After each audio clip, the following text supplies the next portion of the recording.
Puji nama Tuhan, salam sejahtera di dalam kasih Tuhan Yesus Kristus. Pada pagi hari ini kita mengucap syukur kepada Tuhan, sungguh Dia Allah yang baik. Kita masih diberi hidup, kita masih diberi nafas, semua karena anugerah-Nya. Mari kita mau merenungkan apa yang Tuhan mau sampaikan kepada kita pada pagi hari ini. Firman Allah di dalam kitab Kejadian pasal yang ke-11 ayat yang ke-6 di situ berkata, "Dan Ia berfirman, mereka ini satu bangsa dengan satu bahasa untuk semuanya. Ini barulah permulaan usaha mereka. Mulai dari sekarang, apapun juga yang mereka rencanakan, tidak ada yang tidak akan dapat terlaksana." Kalau kita membaca dari ayat-ayat ini, saudara-saudara, latar belakang penulisan ayat ini adalah ketika manusia yang hidup di bumi pada saat itu, mereka memiliki satu bahasa yang sama. Kemudian mereka bersepakat untuk membangun sebuah kota dan menara yang puncaknya sampai ke langit. Dengan tujuan apa? Mereka membangun kota dan menara yang puncaknya sampai ke langit dengan tujuan agar kelak mereka semua tetap bersatu. Dengan kata lain tidak terpisahkan, tidak tercerai-berai sampai ke seluruh bumi. Dan kita melihat, sementara mereka sedang mengerjakan apa yang sudah mereka rencanakan, maka firman Allah menuliskan, Tuhan turun untuk melihat kota dan menara yang sedang mereka kerjakan itu. Kemudian tadi di dalam ayat yang ke-6 Tuhan berkata, apapun yang manusia itu rencanakan, tidak ada yang tidak dapat terlaksana.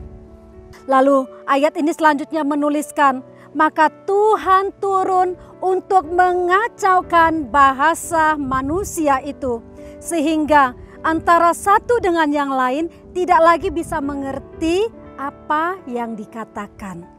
Sebab bahasa mereka sudah tidak sama lagi, tetapi sudah berbeda antara satu dengan yang lain. Akhirnya apa yang terjadi? Mereka berhenti mendirikan kota dan menara itu.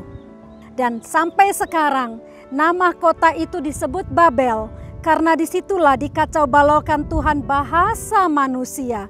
Dan dari situ juga manusia diserahkan Tuhan sampai ke seluruh bumi sesuai dengan bahasa mereka masing-masing. Mengapa Allah menggagalkan rencana manusia yang saat itu sedang membangun kota dan menara Babel? Sebab manusia, apa yang manusia lakukan itu tidak sesuai dengan rencana Allah.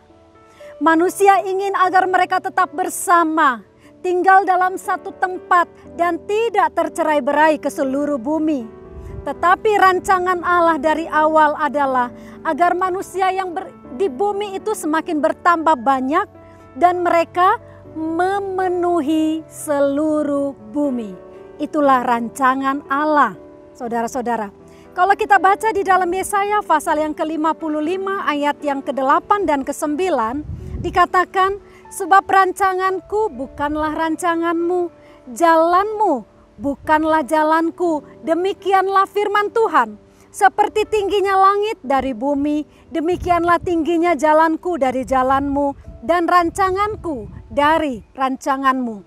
Kita tahu bahwa di atas rancangan manusia ada rancangan Allah yang lebih mulia. Amin, saudara-saudara. Manusia bisa merencanakan segala sesuatu tentang apapun juga, tetapi kehendak Allah lah yang akan terjadi. Itu sebabnya sebagai orang percaya, biar kita senantiasa mau belajar untuk mengerti apa yang menjadi kehendak Tuhan di dalam kehidupan kita. Tuhan tidak pernah merencanakan sesuatu yang jahat ataupun yang buruk kepada umat-Nya.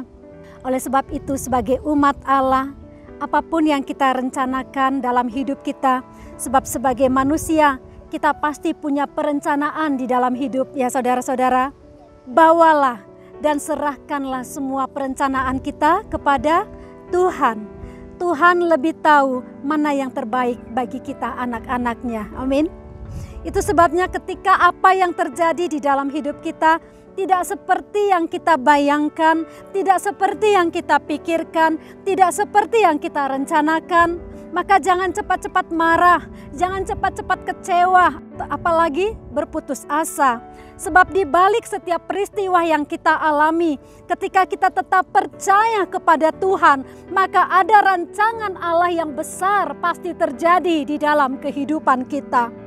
Rancangan Allah adalah rancangan yang terbaik, ya. Rancangan Allah adalah yang terbaik dari segala rancangan apapun yang ada di dalam dunia ini. Pagi ini, dimanapun saudara berada, bapak rumah tangga, ibu rumah tangga, anak-anak dalam setiap keluarga, remaja, orang-orang muda, sampai yang lanjut usia, engkau mungkin punya sebuah impian di dalam kehidupanmu. Engkau memiliki sebuah pengharapan, sebuah rencana di dalam hidupmu. Mari kita mau serahkan semua hanya kepada Tuhan. Amsal 16 ayat 3 menuliskan, serahkanlah perbuatanmu kepada Tuhan, maka terlaksanalah segala rencanamu. Amin, puji Tuhan. Mari saudara-saudara, firman Allah mengingatkan kita pada pagi hari ini. Serahkan semua rencana hidup kita kepada Tuhan.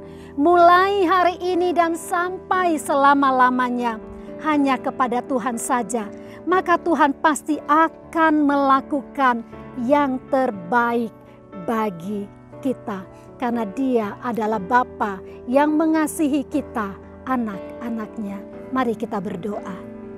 Bapa yang baik, di dalam nama Tuhan Yesus Kristus kami mengucap syukur kepadamu.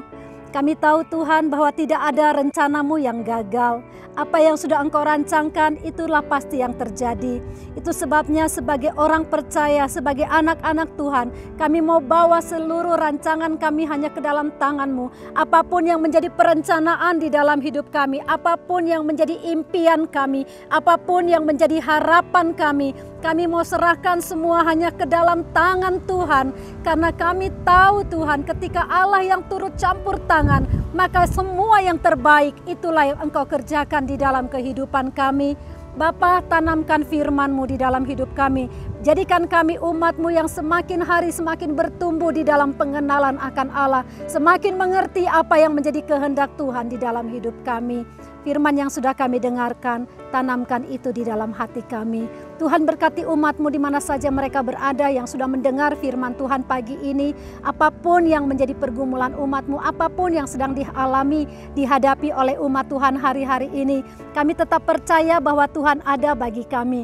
Tuhan tidak pernah tinggalkan kami, karena Allah yang kami sembah adalah Allah yang setia, yang selalu menolong kami. Tuhan berkati pekerjaan-Mu di GPDIC OTW Temanggung, mulai dari gembala, pengerja, staf gembala yang ada sampai seluruh jemaat Tuhan. Engkau berkati kami, Engkau kuatkan kami, Engkau teguhkan iman kami selalu di dalam Engkau. Terima kasih buat hari ini Tuhan. Seluruh perencanaan kami di sepanjang hari ini kami mau serahkan ke dalam tangan Tuhan. Biarlah semua jadi menurut kehendak-Mu sehingga hanya nama-Mu yang dipermuliakan. Terima kasih Bapa buat kasih-Mu, terima kasih buat anugerah-Mu. Di dalam nama Tuhan Yesus Kristus kami berdoa dan bersyukur. Haleluya. Amin.